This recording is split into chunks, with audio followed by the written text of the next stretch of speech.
Here we go. We are live. Hello, happy Thursday. Kimberly here with Make a Difference Academy and Coda. See if we can get Coda to say hi. Hey, Coda. Coda. I think he's too busy sniffing rocks. That's okay. On this beautiful Thursday that I have not made it to Starbucks yet. So I'm not entirely sure how this is going to go. I am hydrated. I've got my water and yet the caffeine from my iced tea, not so much. Okay, as I promised, this week I am going to be answering a question. I gotten a message, a lovely message. Hey, Mama. Gotten a lovely message from Lisa in Indianapolis, so I printed it out. It says, Dear Kimberly, I've been teaching for 11 years, everything from dance to yoga to strength training. I usually teach 8 to 10 classes a week. I love what I do, but sometimes I just feel fried. What can I do to avoid getting burned out as a teacher?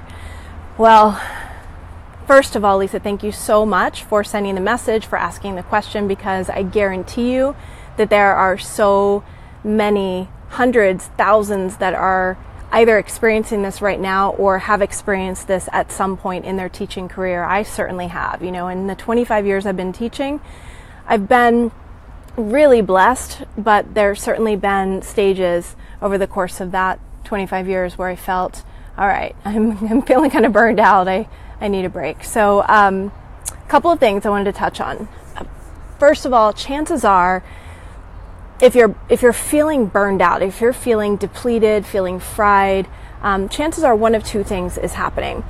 Either one, on some level, whether it be conscious, hey Jody, whether it be a conscious thing or on a subconscious level, you're feeling like it's work, like you have to go teach, like this is your job and it's work.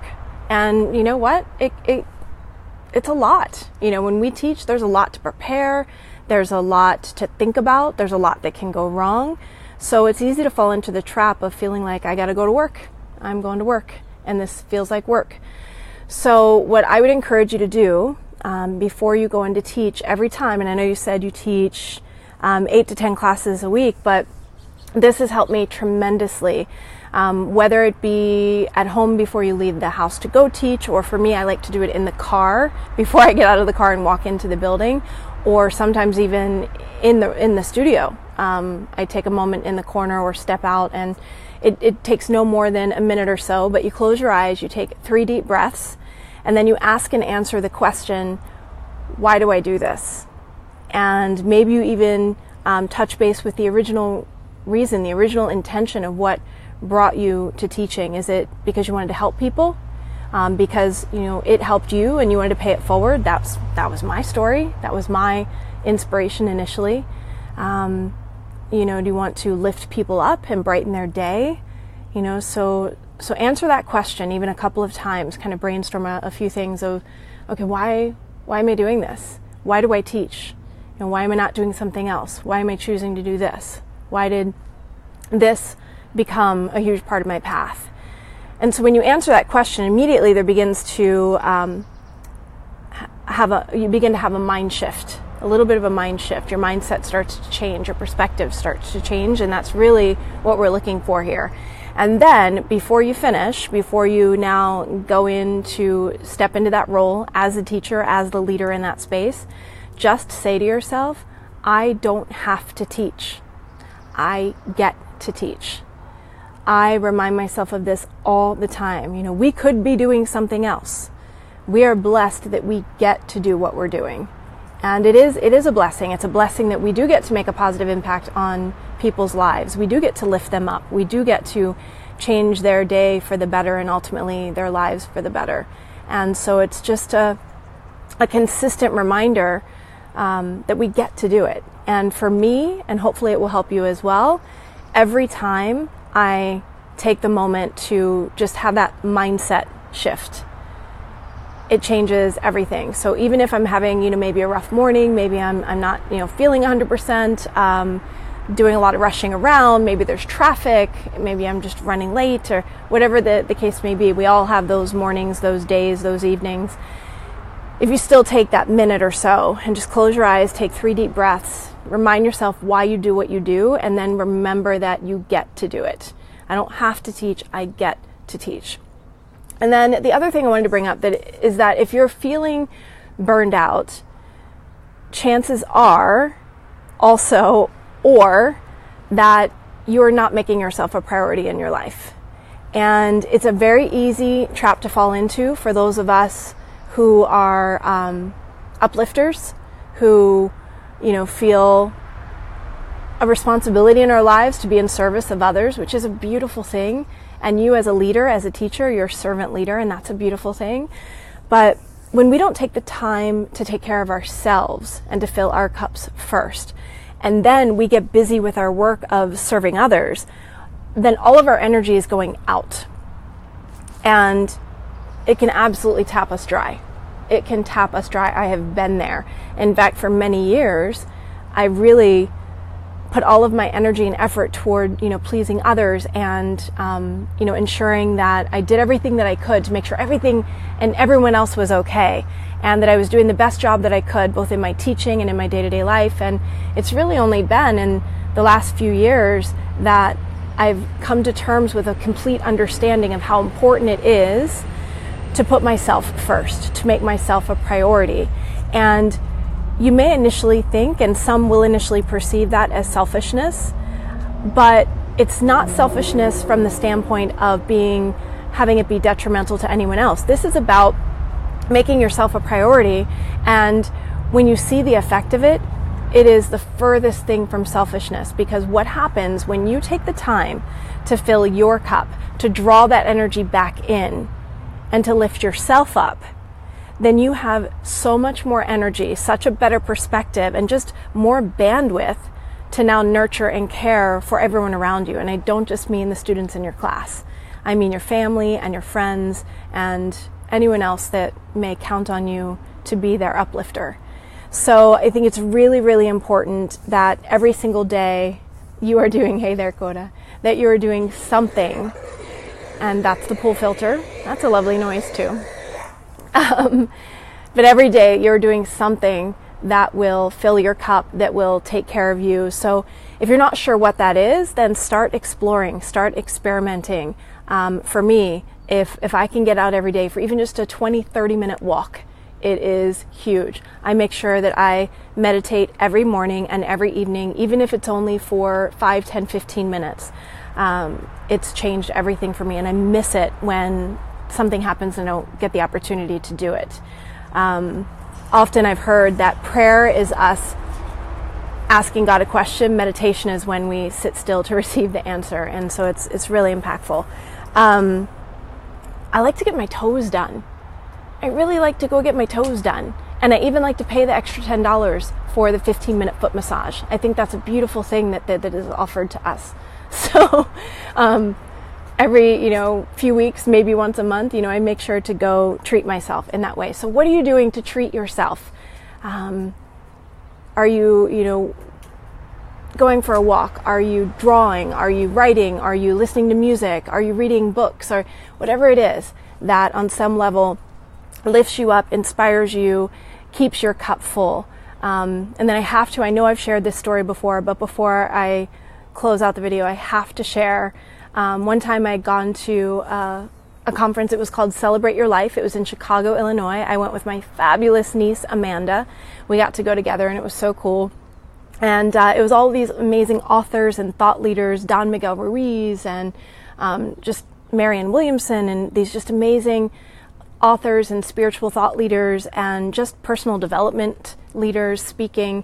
And Ayanna Van Sant was there, and she was, I don't know if you remember, but she was at one point Oprah's spiritual coach. So back when Oprah had like a Dr. Phil day and a Dr. Oz day, she had an Ayanna day each week.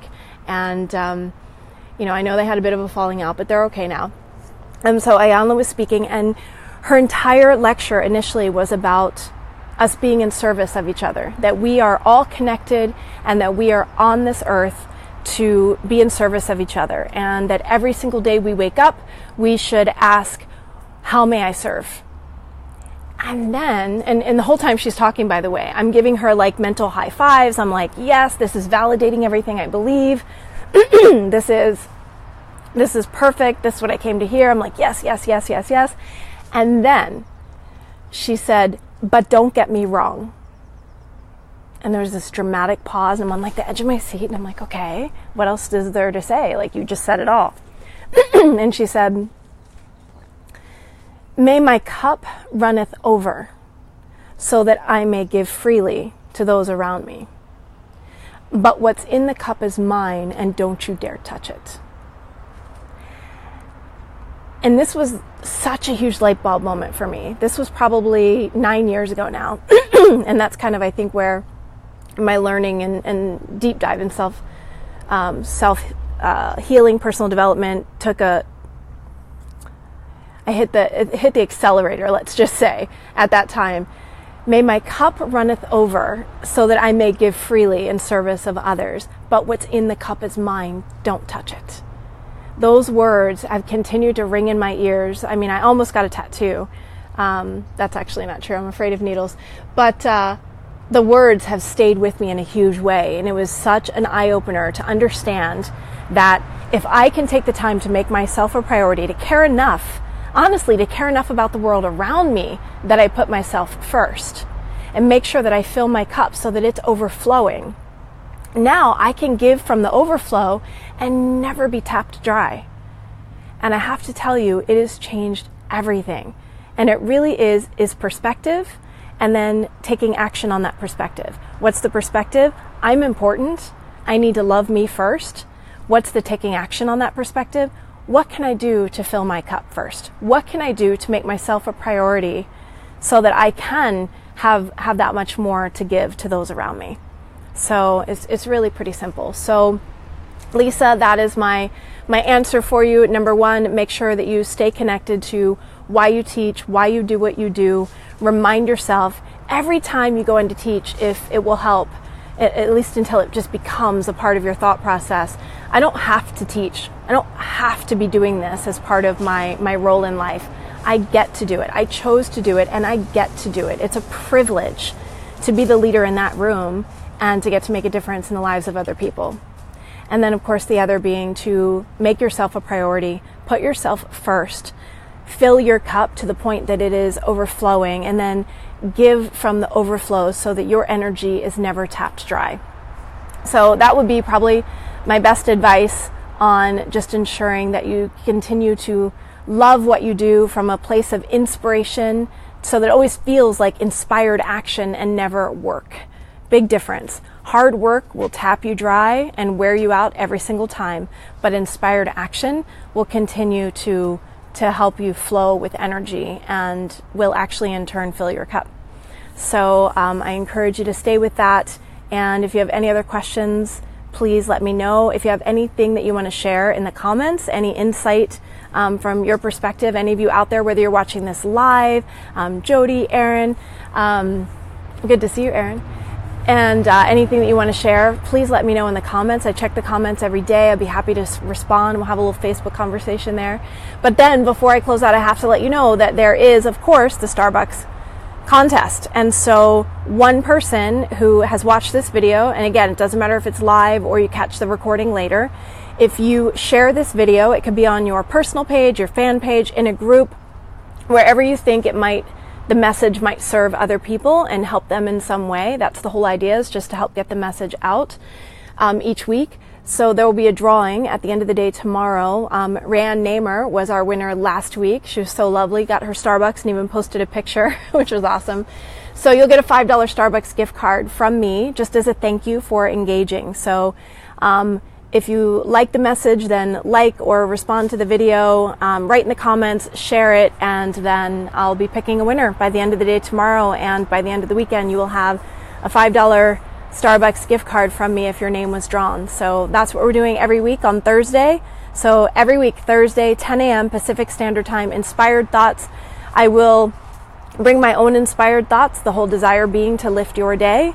But if you have questions, like Lisa from Indy, if you have something that you want to talk about, maybe it's a topic, maybe it's a specific question like Lisa had, please don't hesitate to send a message my way, either through Facebook or Kimberly@makeadifferenceacademy.com, and I will be so happy to talk about it with you. And let's keep these conversations going with the desire to lift each other up, because, my friends, we are all in this together.